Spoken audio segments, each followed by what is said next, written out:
Now, a guy who was actually there. I don't know if you were there during the shutdown, but you were working the Hill when I was on the Hill. As well.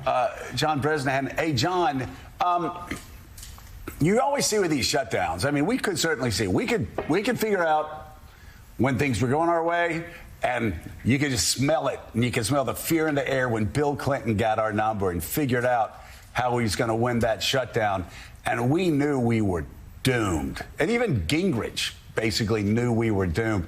Talk about the dynamics on the Hill now, where you have Stefanik saying, well, let's at least fund the military, which, again, something I would have done in my district if I were her.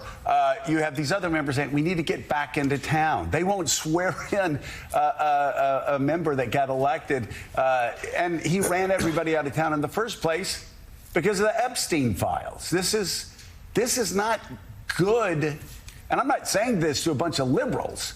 I'm just saying what Republicans are thinking and what they're hearing, John, back in their districts. What are you hearing on the Hill? Yeah, the things have definitely shifted. The debate has shifted. Ken Calvert, who's the Defense Appropriations Chairman, the guy who funds the Pentagon, he wants them to come back. Remember, the House has been gone since September 19th. Honestly, my colleague Jake Sherman and I have been writing about this, kind of baffled by Johnson's strategy here of not keeping the House in. But there was other members of the House Republican leadership saying, look, we don't want those guys here because it'll be a problem for us. You know how members are when they're all together and they egg on each other, and it's a way for the leadership to control them if they're not here. But I do think it's getting to the point where members are openly complaining of, like Stephanie Bice from Oklahoma, a good conservative member, somebody who's in the leadership or has the leadership's ear, she's saying, we got to come back, so you're starting to see that the Senate's not going anywhere. And I agree with you, Joe. I just think it's surprising to me Trump hasn't tried to shift this now. Because this is on Trump. I know he's got a lot on his plate with Gaza and Israel. It's a huge deal.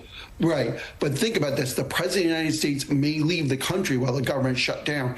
And I can't think of a president who would do that. I'm not criticizing Trump for it because it is a huge deal. It's massive. But he's talking about leaving the country. And that's it. Trump is going to have to be the one that breaks the stalemate here. And he's going to have to find a way to do this. Yeah, a lot of stuff going on. I mean, obviously, going to have to give on health care. The peace plan in the Middle East is massive. It's an extraordinary, historic breakthrough, but he had enough time to send his hand-picked U.S. attorney to indict Letitia James, or to have a grand jury do that. So he's juggling quite a few things right now. Gene Robinson.